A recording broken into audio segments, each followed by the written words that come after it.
Iwa. Wami.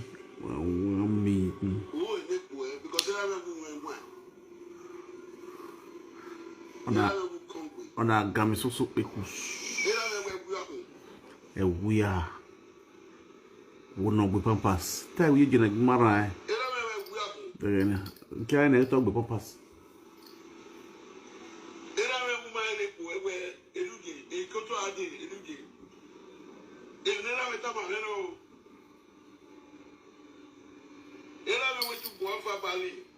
Vabali.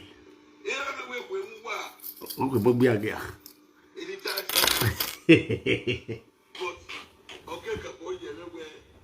You be by time I'm here about it. Oh, you're going to take what to do. After I'm going to help you.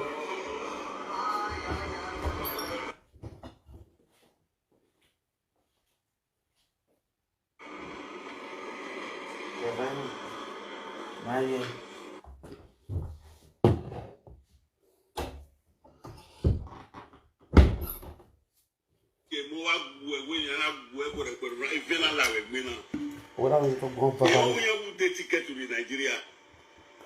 Who tied it or asked you? If we have to tell us, we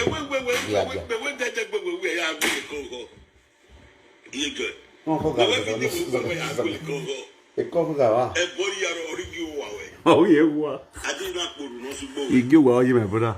You do it already. What the already?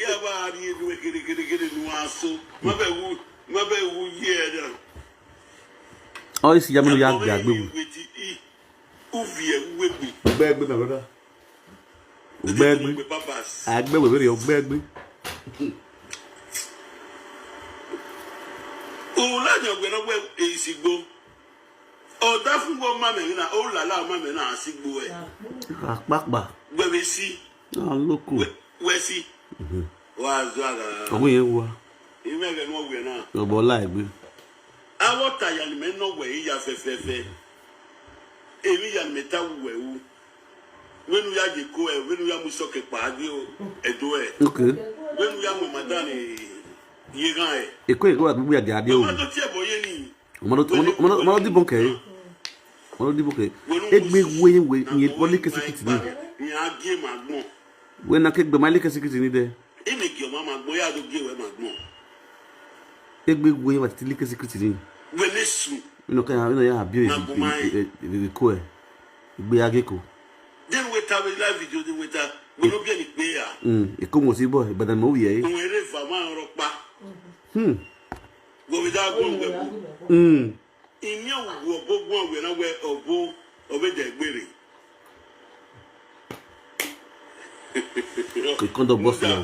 Useless woman working in the society. Very useless. Can't cool lion useless. You like Kubikia. Pampers. Eliabudu. Abudu lai. Eliabudu. Abudu lai no budwa. Owa na le de bono. Na pie ki ogodo. Why they say Abuya egbe tu me. Gaboni ha. Le no egbo. In we nata. Na ikuya na what no sense. Ita na. Ita. Egbe ma oko. Na ti agbe ejo egbe. Mommy, na go make Pampers. Pampers time.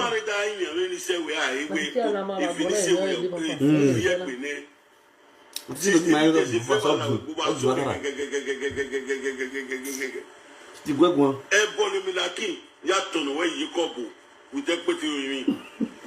Egg when I got a movement, who that put you.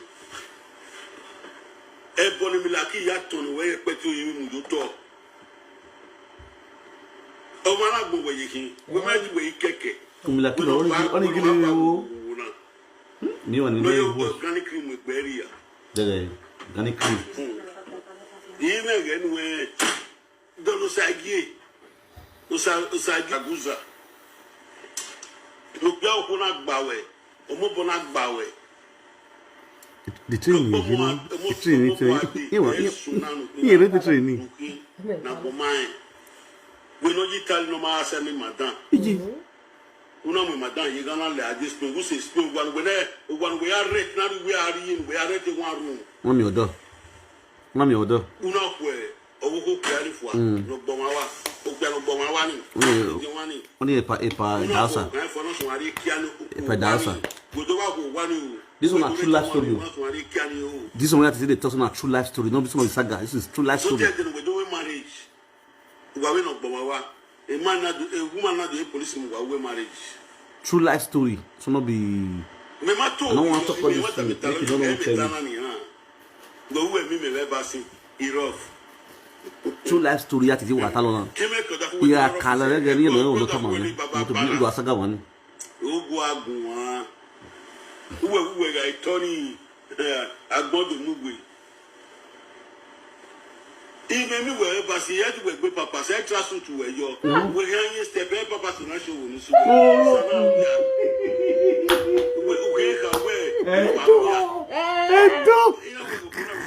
Pampers weara. Easy. So easy. Oh, le Joseph. Easy.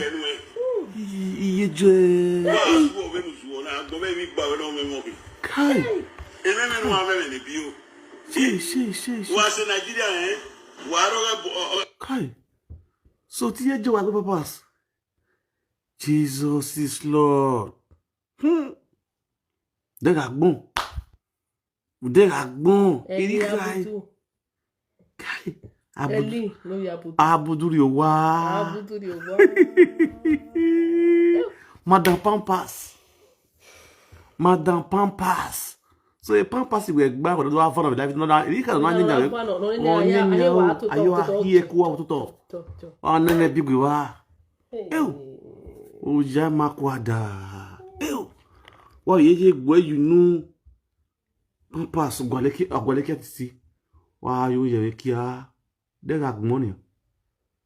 Hell. Titi la gume go. Awe body uti re o.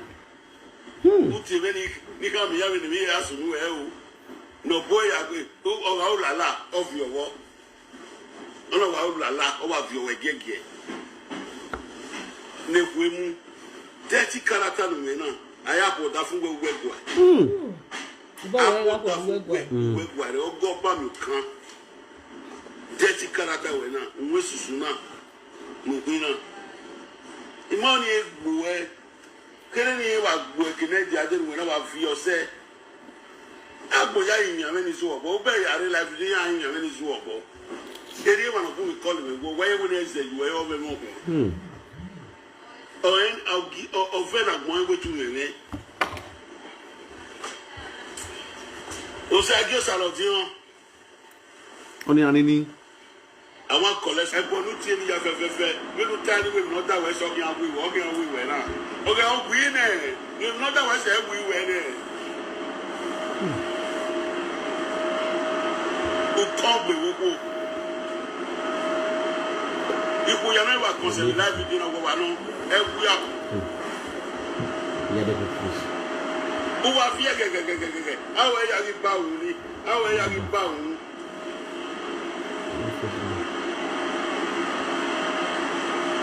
Evi ya ni meta lo gbe do fe boyo do ri meta. No gbowa o pe no gbowa no re. Ke papa no gbowa. Ni Zaragoza. Edwe are to wa boy. Una o pe ni wo ko na mu ene wu. We ma wo se Monica. Abuma we ma wo se Monica. O bono me mo fo na bi o me fa yewa. Oh, Bonnie Monica got a toast.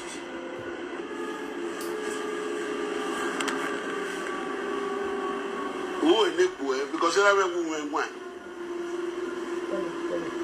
I have a woman conquer. I have a way we are.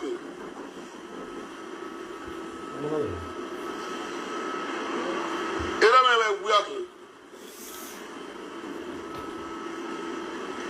Era woman le boy we eluje e ko to ade eluje e ne ra meta ma no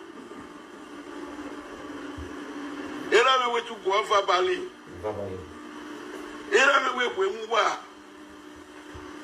Irita se o. But okay kapo ye me we ya sile bola wo igiowa. Bene boya gbo e. Gbe mi janu we. O ri eni me wo.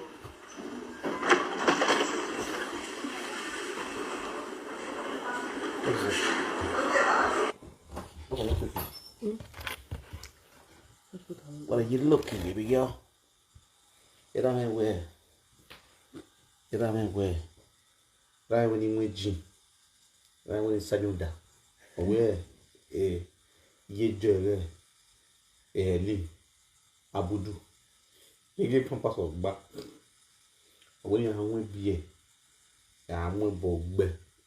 Abudu be wa.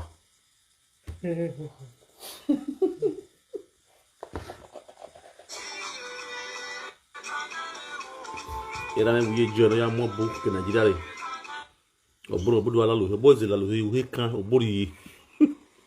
This video way you do so, I don't like us to talk. I don't look like what you do at the end.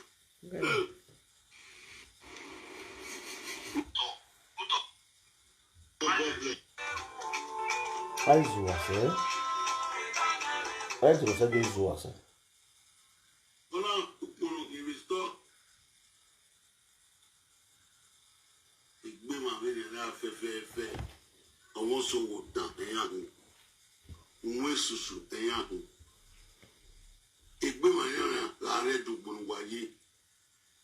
Uzaba kuli yayi edugbon waye re. Yan we no van no keke. Emu boya to legbe. Egbe ma be yana la kin. Imani mama kpolu no sugbe yan. No da. No do muma. No do muma gboto. Egbe ma be yana fe. Italo ga la yan gbo yo ga la yan gbo ta. Yan ki ame upe kuta. Yan zero upe kuta yan idi yan musu to. Koza wale rune no popo ma. Koma no ire dogbu ni maje.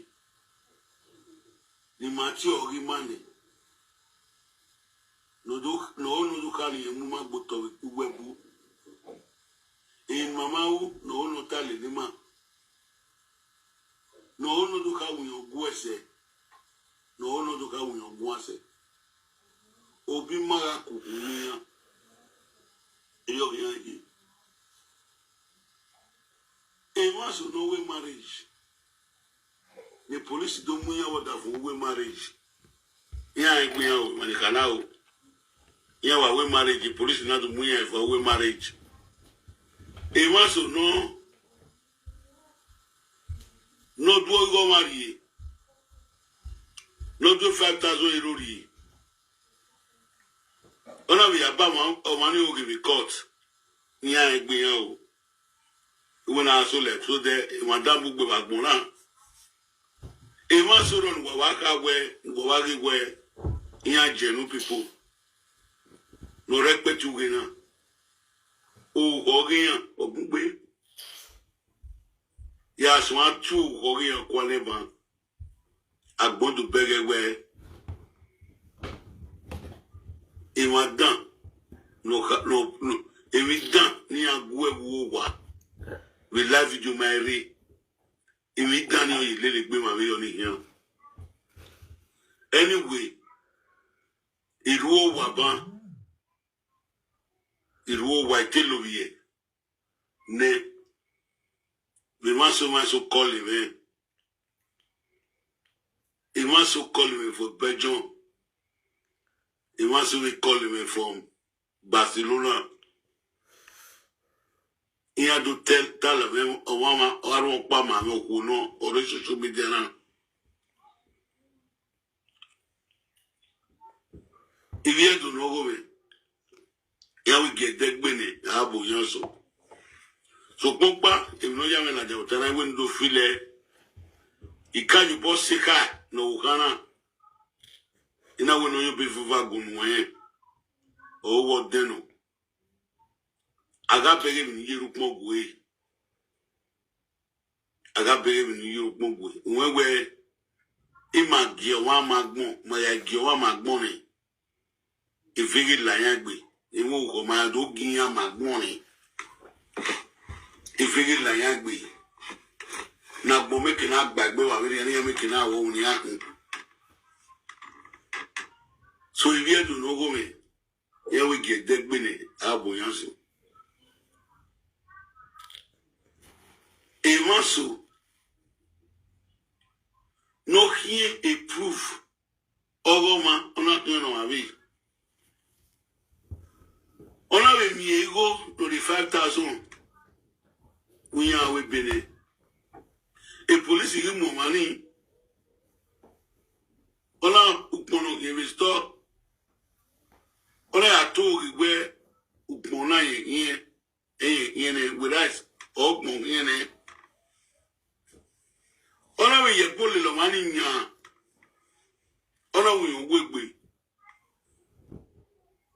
so pogba ono moviere ria ogono ri biere no moviere ria oge hiami mane nu do ko ni nu we no pe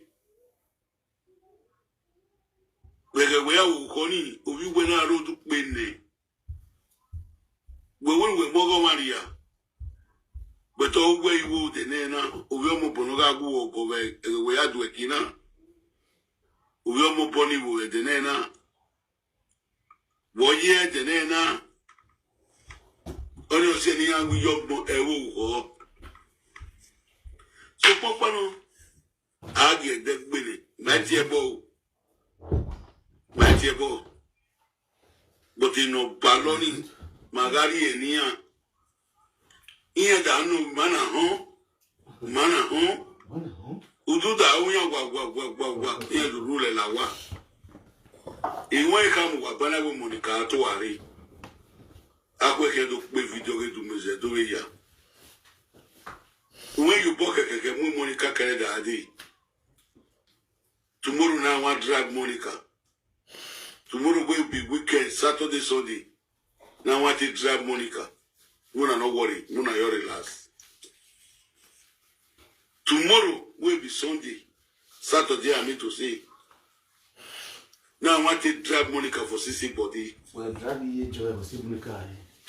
No, can go tell us the conference tomorrow. Tomorrow will be Sunday. Why I want to drag Monica? You want to drag her. Tomorrow I'm Sunday, Saturday, Sunday. Now I want to drag Monica. Baby, on a il j'ai encore pour j'ai 3000 j'ai laptop o via gbolo mu laptop no mu ari wo ti me o we imagine laptop no imagine 3000 euro I want you 3000 you have social media I want you 3000 you have social media o biavera o govera now wow what for why road na boda o je laptop to je 3000 o we agbonu do e laptop do e 3000 mo wonu mugu me o gai o ge no ya de kongo phone me ki kamula la o ke Nigeria de no de kan e kanya gogo e dem e kongo gi rewu na Daniela, not write that comment again or I'll block you. I just gotta beg you, not write that comment again. I can never be a friend to you. That's why I hear way. The thing is, if I see a devil or say down, you know, I wanna see care. I think not the best way they will help. If I see motor off for road, you don't even need to help and push up. Can't be kept as baby. Nigeria will get it. When I'm take creative in Nigeria will get it. Because we are really Nigeria because it's sure we call red. I want to know that I'll be married. When Ula ye basket in oh, we don't know what when I episode will look away. I know that I'll be married. If you find a liar, I'm going to assume. Yeah, she might really like, oh, brother. Iya eva no mni na atiki ye jono maro ye na ogba na rogu eva the both of them are a bunch of illiterates. They not be better person. I tell you what's here. I tell you what. Iye journey been at the back. I done. Yeah, what's the Genosagio? You know what gonna what's the Genosagio? Well, would I have been on Digone?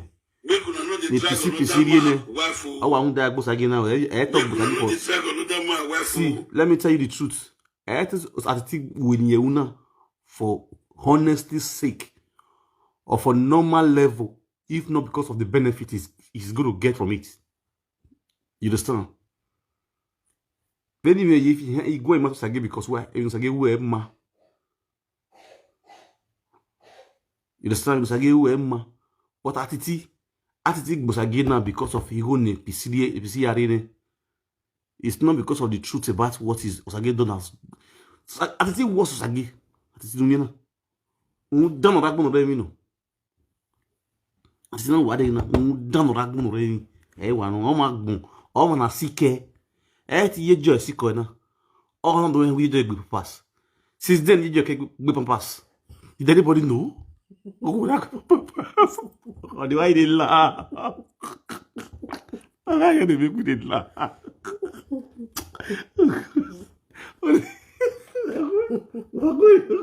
What do you mean? I did laugh. I did just why did you laugh?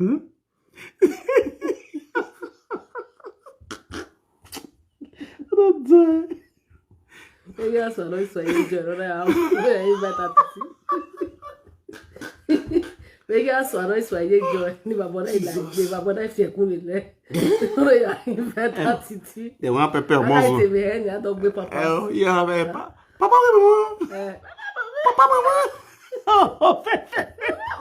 O bueno le step no te bueno porque bedar, te bueno fique bedar e acaba aí né que be.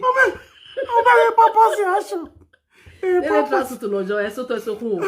Ona é jo Pampers. Aí when ele fica que be matinha, e papa se jo vie que a ti na ko, ona ko cramo ni yerere. No, Vicky, me I swear to God. I don't say the no mon agboru. Jesus. She my disgrace. What is that? Oh, we be the Pampers. You just we na jo ma be ke o ya ki no be change. We still love you. Iye is sticky. Oh, Iye was sticky. Always she wanted to climb the steps. She was sticky.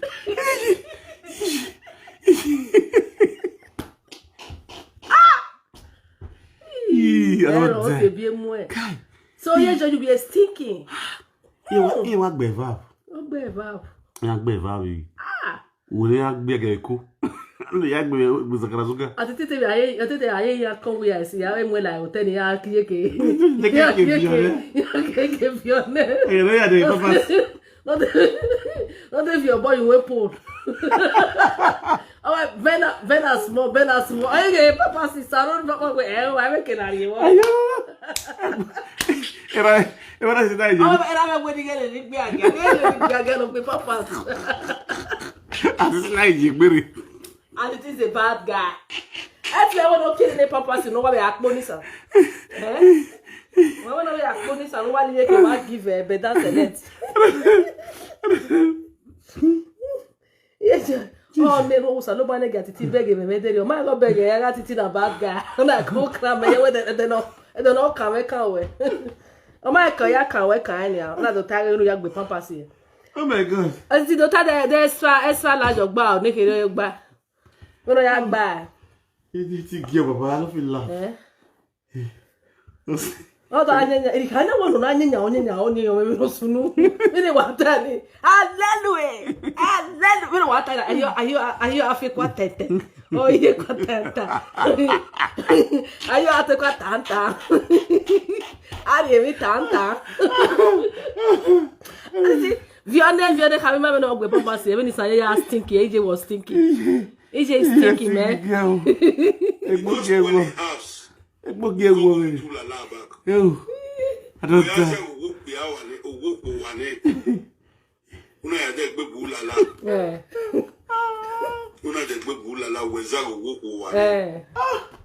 Good. Eru one way I read the war room. One room presenter. So you can't be one room presenter. One room will show. One room will show. If you want to go out.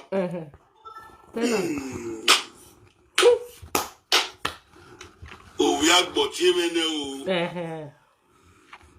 Oh, one of the way I see winner. Una kwa iwa. Una kwa one is sing winner. You know, you are not winner. That was sure. I can't tell you that video. Na. Me wa on work story my me wa on work story my city. On the only one ya game man. It's okay. One of your Erabu. No be a galameko. Eko Lagos. That one Lagos is what I want.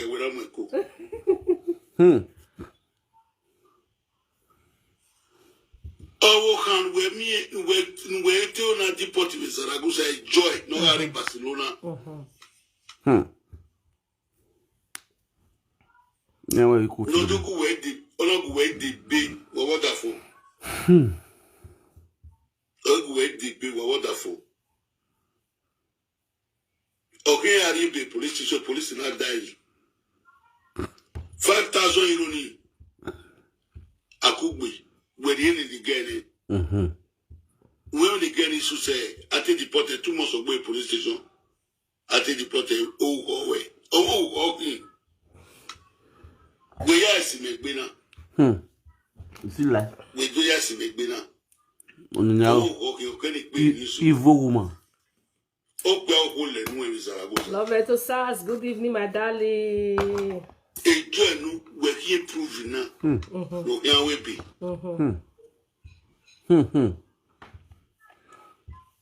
Voice the police station and die. Una would do no lawyer, marry lawyer. A journal with 2 months a week. Academy of the maybe. My people no me be any when I go on. But I go my boy with social media. We not do a laptop, we not do 3,000. Now we more yoga. We not do it. Could be. Now could be here. Every time I go, every time. Man need to swan Talia. Man need to swan Talia. When we go to talk when we know. And then we marriage. Or what can you want to go? We marriage with the wonderful. The bad. No, Upenobina. Epa Dausa. Epa Dausa. Eu, Osagawa. I'm cutting you. The same Pagabu cutting out. We cannot say Aruba baby. A panorama you give that we love. You're not very far. Ulamaya. Yeah, in my only what did the first story. Epa Sika Nana. Ian we hear you were. Because none Epa Muyoa. Ia joga muhini Epa Muariwa. Ian return one weep out. You now go a pamo who wanna go a keeper. And I return to you one, for example, my mother return to you one. One understand. Tell me when you are doing it, you are go. I came no sooner than who for one. Me, I'm your marriage. You do Bula, other beer Lola, or be Louis, a vabianime. It was no. Then Andy Epa Agani when we hear no girl that one. So why we always had Ula. For example, one of them. I was wondering, you like we any pa. No me mugi joy. Ula la man ye joy abi me pa de pa we spay. Coded league. Ogbe o man away wa gbe. O man away ye joy wa gbe. Left winger. Dem egbe agana ike ko gbere we na no ma hin ya gbe Pampers. From Lagos. From Lagos. E wa bi elele ya. I'm telling you ya Devi Yoba be ni Karoma. E Karoma ku se o bawo ni dáadáa ni ma. E ku gbádùn. E ku ewo mo. Nana avio yo assalamu alaikum. Asisi gwego. Iyo nu da la tiebo yini talana do no. Okay, no bros. Even no one will be lie. I did call for supermarket. Kamula la no me call okay Nigeria. No la la yere, la la ide waga. La la ide o, ide. Ere yanu water my brother. To we ma better yanu water is the truth. Oh, you way. No water na meka ni yane. You understand? Oh, you don't know. This is not lie. All these things I say they talk. So it's not be saga. This will not be saga. This one are pure truth. Now just the story. I know so nobody will not get bad story. I mean on the bad side. You understand me? On the pass. Everybody get pass. But the past of this evil woman, it is very, very demonic. All those days, all these mayash then, those days. A pastor who done. A pastor that they were killing her. When you know you are the evil here. Also, don't know will be more regular because you are buy. You are buy. Where you have a porridge, no, I don't know porridge. Porridge, you know. Now, the porridge making them on the way that was you. Oh, yeah, we have food competition. Don't call out. When we that called our food competition. A food competition. Oh, yeah, Professor like that, my love. On a black. On a the way I left for 2 weeks. On a use it of jet. Yeah, appreciate it. On a use it of jet. On the face you want to. On a use it of Jonah, a bullet face, or gay, or a bullet on the lad, Jonah. I must say, I want to hear. E na ole aye ki ogodo ni apien. O de e na asako ni apien he na do pien wo. Ogba na ke pien na. Gbe akia. Gol ni gbe nu ya ti ebo do mi ya ni metala na do ge no. Afo mi la da. Alanu e. Ogun no metu we. Una bodo ego. We bank ko ni ma sanu we. Ndo ko we wo ma sanu. Ya tale ya fo ni ka talo di. E ya gwe wa ta to. But in no we ka do tie boy. E Juliet. Ivo be ka. E mo ka do tie boy, we ka do tie boy. Isoke. E go na gba so we ko. Isoke we bien aimé ra. No regret do na. Emi uru ka do tie boy. No be basti. No we me ta. Bi bastardo.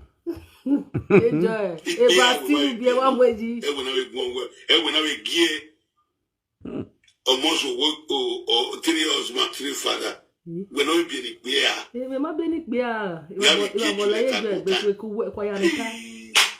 E ma be go pa ni me ya be ni pe a. Ewi ku na e ma ga ona. E Julieta gbota se wa na ni. O se wa ni ni Julieta gbota ya go iba.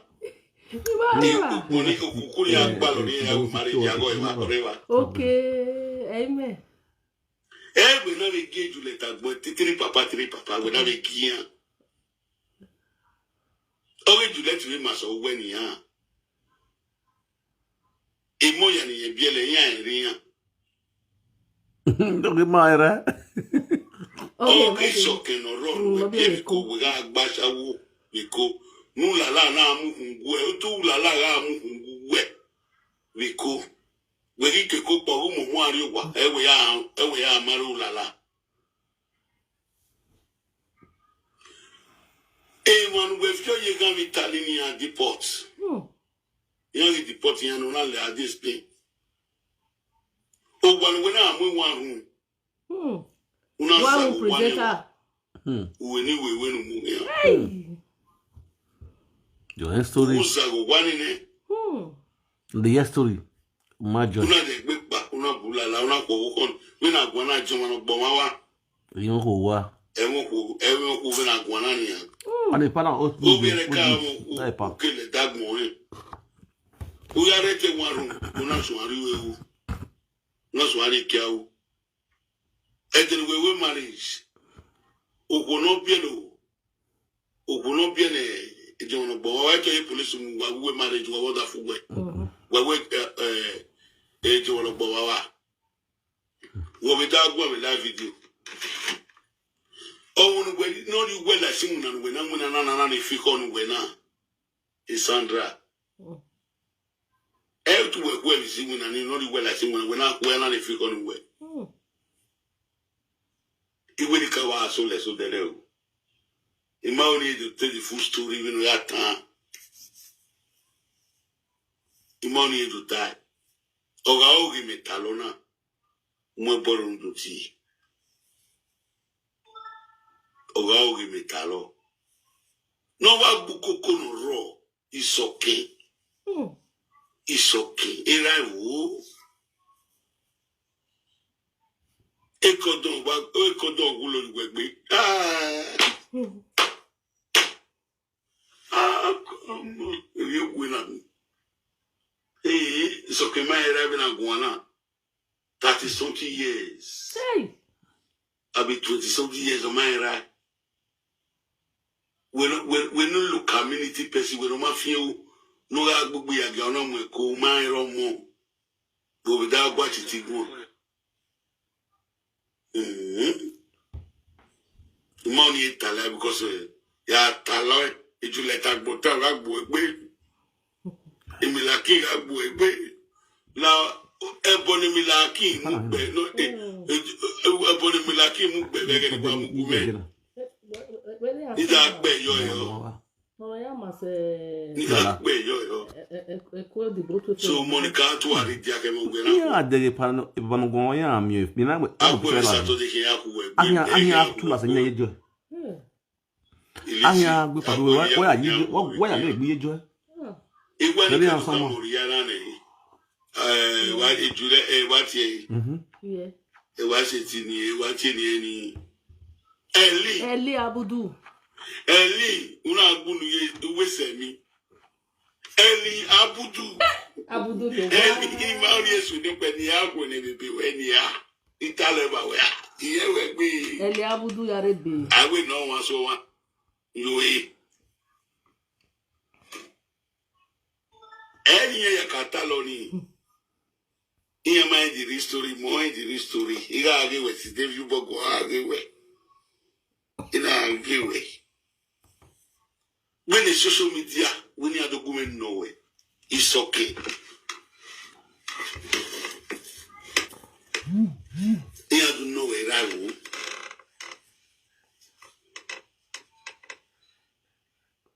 When I read to one room woman. Nogari we bolo. Abolo ki. Nogari kia bolo. Abolo. Nogari kia bolo. Una do biye yo. Una kuone fuwa. Yejo ri we be la ki. Eki mo bo wa ni ya. Eki mo ko be na gona. Una za uwae. Unsa uwae. Una de gbe bulala. Wala ye choice. Ewe na mi do total life do na do agbe magunwa. This is not saga. No be saga, na truth. Reality. Na reality. Ulala in Nigeria na go no rie be bogu. It is not saga. No rie be bogu. Yeje. No rimeta. Saga. Imu go yo. Opugbe. Na saga we ni be da. Oh, ni ya wa ti we wa boyo adam yo. Ya wari wa kweli yefu yo. Ya dawi yo yi. Ya atu enu e. Ya gbo la wa iwo ni ka ge ni do ala wa. Iwo ni ka ge ni gbe no mu eni.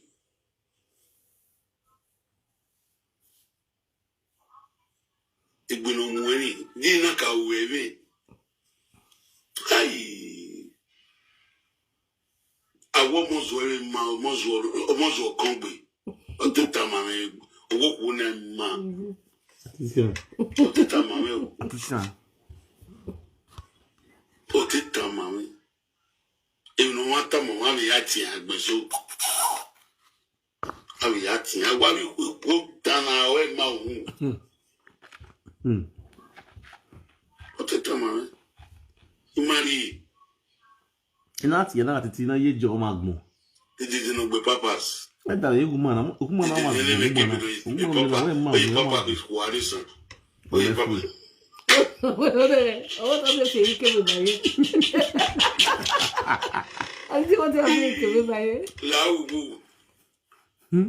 Kamula la wa ke Nigeria je kon kon re wo wa.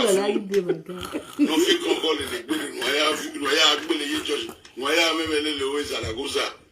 Where are we Joshua to Joshua? Here can do control a platform way. Here can do control a video no. Et nous sommes besoin de vidéo pour y aller faire tirer la série. Et ma carrière de control et dire à Riogon, mais ouais, ils sont Riogon ils sont. Le nom de madame ouais il gagne, le nom de Sani madame. Ou revient il gagne. On a associé bien avec grand Vitali. On a écouté la DSP ou les SP. Moi nous ouais amu ouais tu vas bon wa. On a son arrivé né tu vas bon wa. Enjoy to be. Women go away. John Bowa when I went Or is it pink kind? If what I do fall in love. When I lose zero.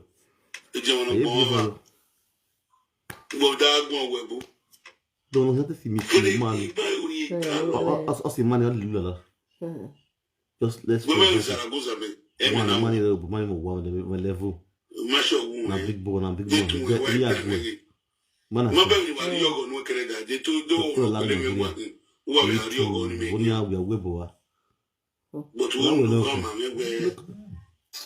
Atiti Magic School. Where we go watch up on who waking. Oh, it's about who we're not wake tabash. We're not be a modio. Oh, it's okay. That's a tabasho man. A book born. Making we have one webo. That's the book banana. I take me again. You're a guy. You're a good way. I want you. My could die here. Era every logo. Imagine one time. Imagine one way. Well, here we look ball. I did not see your wallet. It might be full well. Test it, test it. Shot. Test it. Test it. I talk by your phone. Test it. Without. Test it.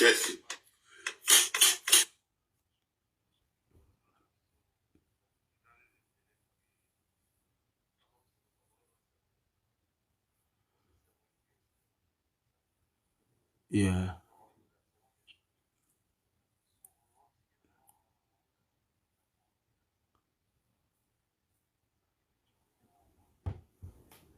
Yes.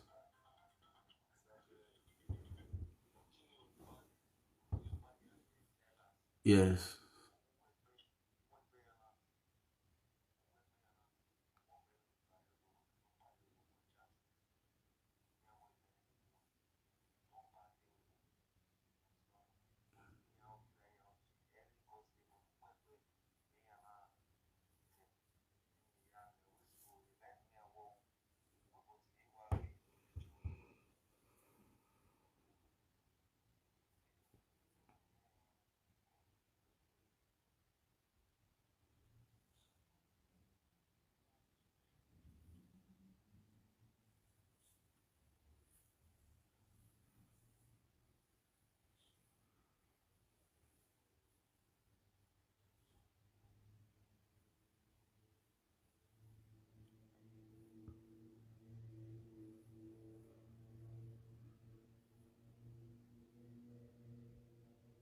Udo.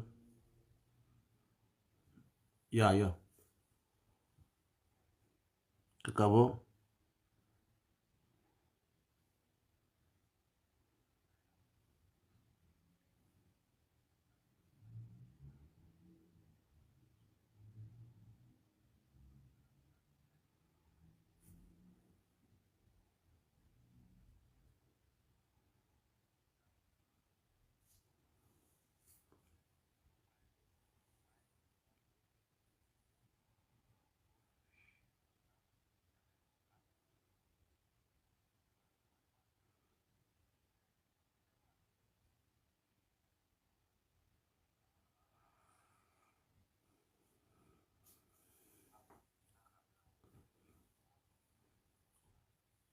Auto.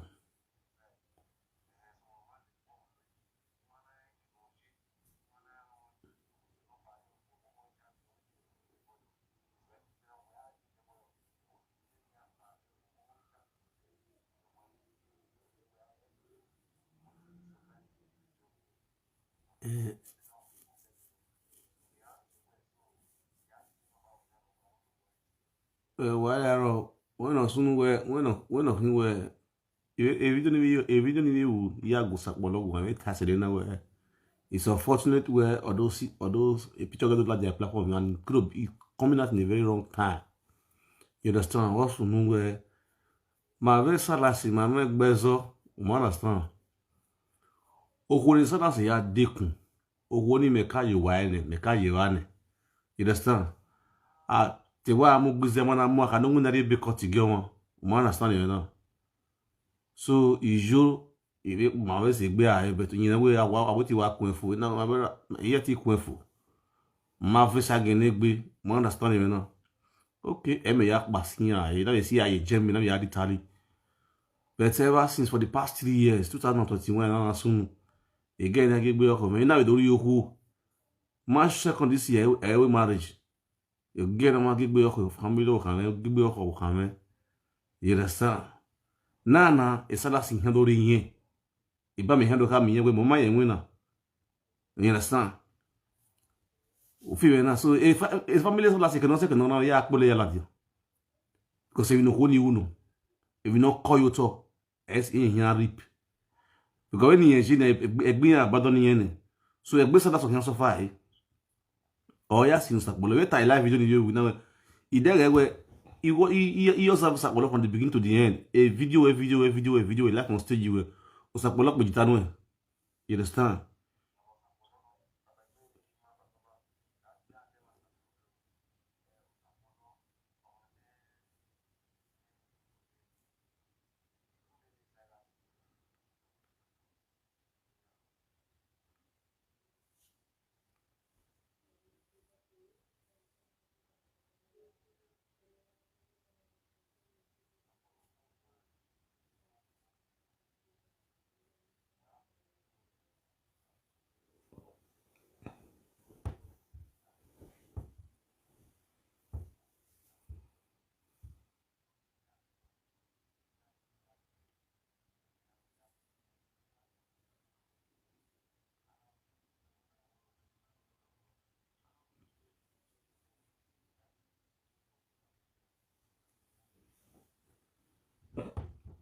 What I don't know, soon we're not here.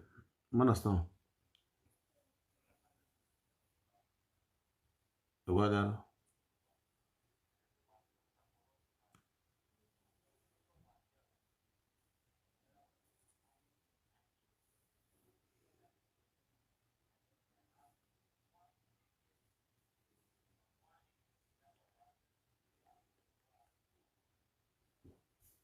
yeah. What I know.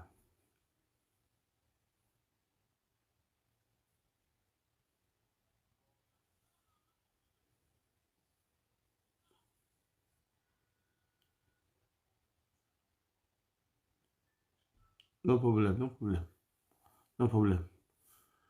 What I know we go make one problem is wrong. At all. Of work. Yeah. Ciao.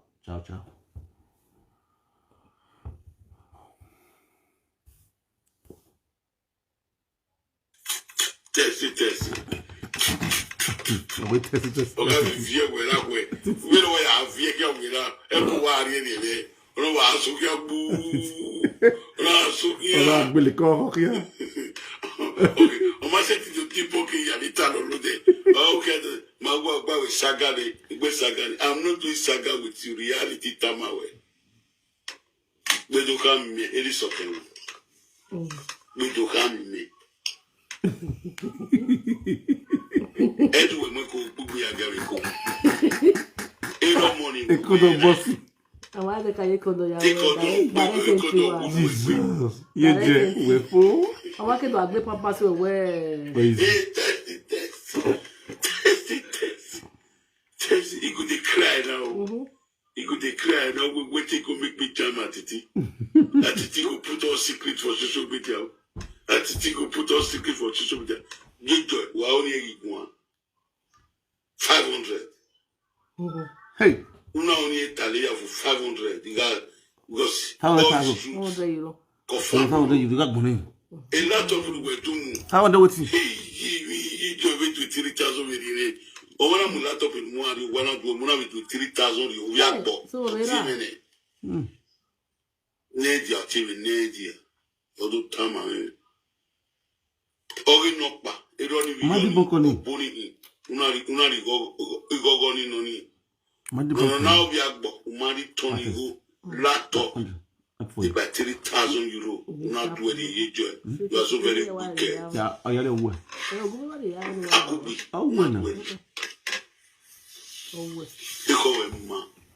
Not this orange juice.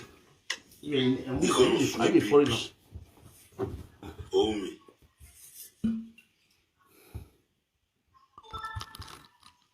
Oh, but when I let you one room. At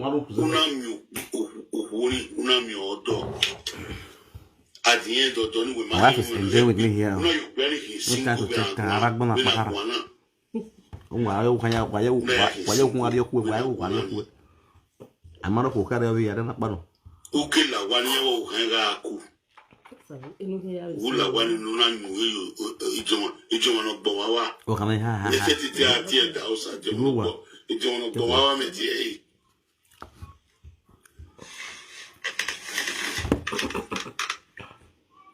He said, "I outside John of Bawa, but without one social media. No, who said it organic criminal. We're not seeing one. A picture where he had the argument, we are seeing. You organic criminal for 4. On say black. Okay, Pampers you need yes you are. You be bad ni boni say to. Boni say you are black.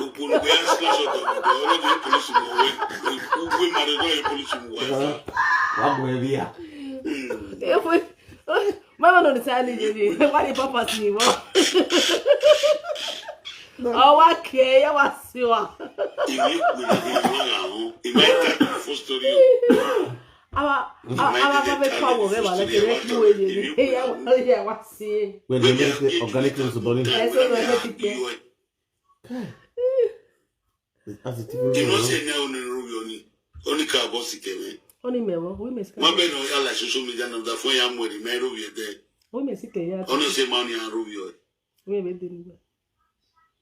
Eye we no ya of igwe to ya yan.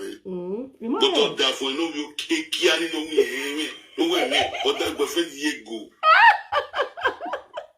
Na polu no su gbe ni ya.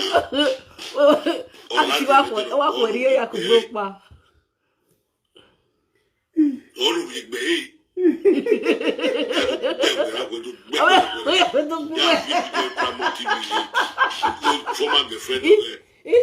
Oh yeah, the blue. I mean, we are going to now. Okay, what time are we back? What time are we? Nobody will tell me, Baba.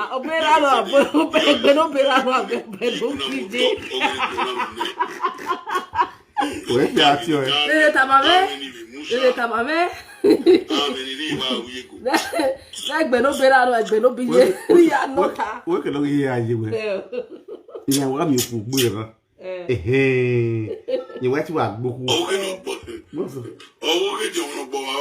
But what you are beer? Oh, I tell you both of you.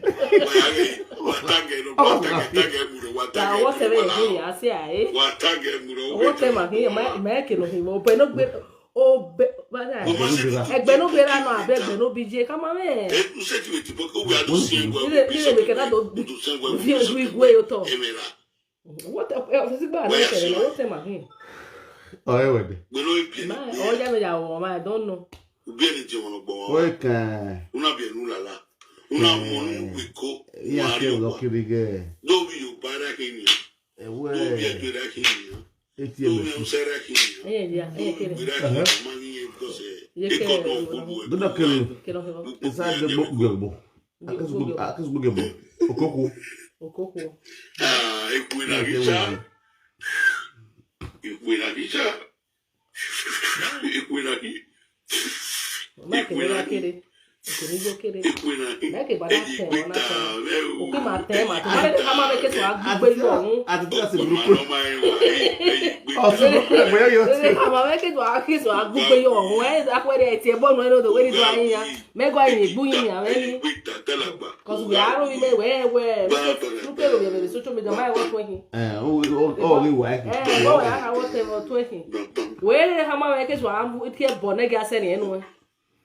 Now, o ti e família vai me abrir o que não se comeu. Não se comeu o que. O é família não se comeu lá. Easy. O família não se comeu não. Ela magwe Monica Guanwa. Nada vai ba no eta na. O tema hi waru yo da fo me. Yamu ni tiempo. Ya you na tale mawe. What's the tia? Ni Monica ga tiempo ni isi omoruji. Epe when yi. Rika oitali. That ti egbe na. We maka mi Monica tiempo ni isi o. Epe di mi eri. Maka mi Monica akugbekia. Bekuru eboya lutia. Eli abudu. Sisi Monica we popoleli. Monica de do ba vera na exist. Monica man. Monica de bo vera na exist. Oba wa ta kai Monica de bo vera na exist. You know the one when we get we try una lati. We ma tiebo ni Monica. Oga tiebo ni easy omo easy omoru you. Very fine. Iye to no sagi o ti me igefedi me o Sanskrit o ti o igefedi me we na gba iye to no sagi na aru yo wo kan di by go 8,000 roge ina do to money ki adu pe wa ko we weakness we na lati ona wo to go agu I only want the what you say you agbe ko ya me na. De no sagi no ji Sometimes, let us be franco. Imagine don't say again. I work by your better. Which I know is a normal way go far because knowing Priscilla, he didn't come out with facts. Or I when Jesus Christ will not give you your money. Pastor, also the second night fraud in you. They just believe the Lord is going to deal with you. They are set with that money. Oh, my forget your sweat with that money. Jesus Christ only can't deal with anybody. Well, watch. What's it? A woman. I just look the man and say that woman not the. You know, woman not the okay with you. Man, I say you know go. You know wow. They want to man do can you bag you ya fetting you. You understand? What do we go you? I want me we go feel for one. You bring proof out. I'll get na beba. Just again we know who. Why not? Me come on wiki me. Understand? But that how wiki me here at whatever. Prove the other young Sunday go give that's not my business. Just now. Sunday go give my business. The person you know your way. Will prove like you go on your way. It was for a business to head for head to Jeanne. No Jeanne blue guy. Don't know Jeanne. I don't know where I love. Okay, business in his business. I see la dia. Madame, those two ladies no matter a bono no finya go ke Nigeria.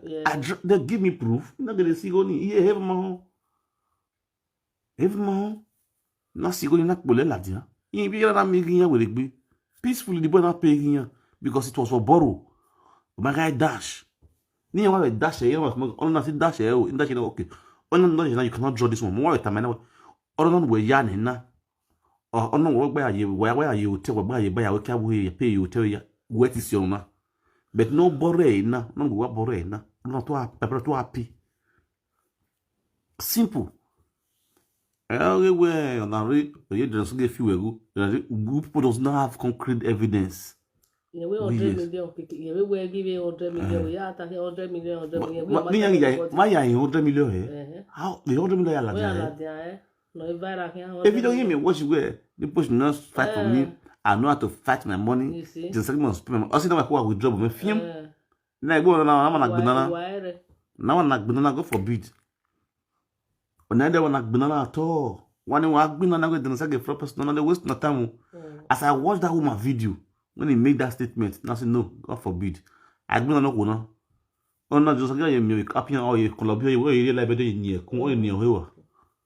You can't have you. I know Abuna. See so. After Buna, you know see that somebody fraud you. You stand straight, stand firm. Bring that proof. You don't enter media, don't enter media. Speak out. Not they speak half, you go pause. Speak half, you go pause. Just say you come out, go disgrace you. So you be like Bobrisky. Say Bobrisky will find fresh pass you. I disgrace someone say Bobrisky will be mad. Fresh pass will be good man.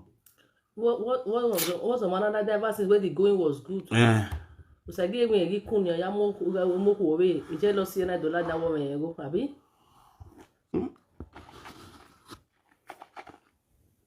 To me, Ronnie, you understand? Some of the many of sorry. Some of the many you got take care of him. You understand? Well, still because also just like somebody else fraud one. So I go ye, so I go him. Right from taking out of the and no, it's come man on fire. But anybody knows I just come here. Go ahead to work back with love. Who go like them? Noga so that was a gay one you turn your wedding mammoth. What's a man going money? A woman knows a girl, not a little sagi. Not here, but anybody knowing bust a girl, you was a gay to fraud the end. In any one more again. Yes, sounds sweet. Yes, sounds sweet now. Yeah, Benny. Ciao. The woman here, I was watching that video. What video in that gear? I never know he's going to be a victim of circumstances. You see, this is one thing about this our women. They are very fast to trust person, sharp. Almost my if you will go, but why your muzzle? It is not going to go why your work bodily. Or a boo what day, or a boo why Jonosagi only are married. Now, this is what happened. Jonosagi married to Winifred. Jonosagi, on the way, when you declare marriage, you're gonna reduce, you're gonna cut short. If you don't have mind, if you don't smart, because if you was also having highs for Jonosagi, you know, Yahoo Jonosagi, you don't have Yahoo V. If you don't smart, if you can't smart, social media. If you want to say you go sit young go. You know what I'm saying? If you're biker, you have more Jones again, you have hockey, Monica. And you have to go along to say, when you're saying, and I feel brilliant again. Boom. Big Busagifo, Nicky. Osage, you don't have to go, okay. When you go to Europe, the only way to get money for them, don't be married. When you are married, they will never give you $1. And it is true. The next is again, say, Willie Feather, you are.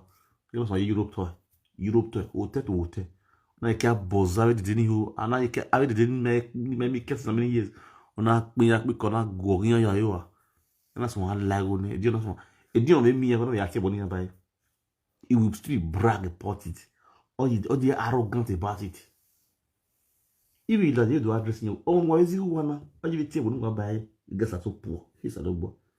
Yeah, mother, yeah, I'm jealous. Okay, if not jealous, okay. Now lock up. Eh, you do a sona. Mohen do a good one. Make use a platform, me, I could just go from now on way. Or when the man pay me like 5 million to 10 million. You go because who are a greediness of boa. Greediness. Who are going to keep fine. Renia. I saw you like not know. We know yak boo wayo, yak boo wayo because we want to if you want to see God, you have to pass through the son. If you want to see the son, you have to pass through the mother. If you want to give you a few one and off Wagby, Yari. What? From one family. I got Epa Atiti. Life in my balance. Easy. Oh, Ni Monica na aroye whether we mago also mago Monica go. Even that proves stupidness to one mago. Eboyan weti eni. We forget They that. go on the supermarket. A body we na sagano. Ula la re or they when we critical hall in the big worry. Ula la ide. Making a cabot here bo. Which you be again. I mean we man be again. We are gonna. Where we go. Where we tally. Where we stay. There. I shall go down. International be local. Be some. And you know my brother. Oh, be locally gonna be international league. Country. Now you boy go by. E Messi. Ta Tijani Babayaro. It didn't go pass. Pampers. Everyone is saying fere. Iba mi we passing. What when you team you are what we are passing the vine with all. Me all women on the passing you gonna read me also 400 euro. Oh, passport to read 50 euro about. Kiwan here go to me say go and come. You what here 14 euro. Okay, you go in the mesowa. You go in the mesowa. All I can with you West in me. Every team when you are the passing. Only 50 euros. Go are the passing you are the. And are the passing. Then we get na me ba would go me. Then we get na me ba na. Eso go down women na. Abodi ya woda abodi. Bra Adi you see. Don't near me. Okay, we are breaking. I will make it way. Is it 14 euro? How are you? You must transport back home. 35 euro. Enemy 35 euro. Because what team in me had it.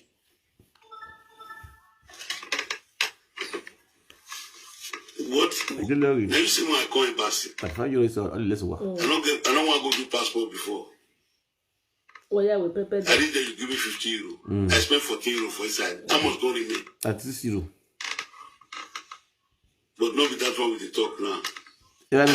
No problem, I'm rough. At least I'm rough. I'm dirty.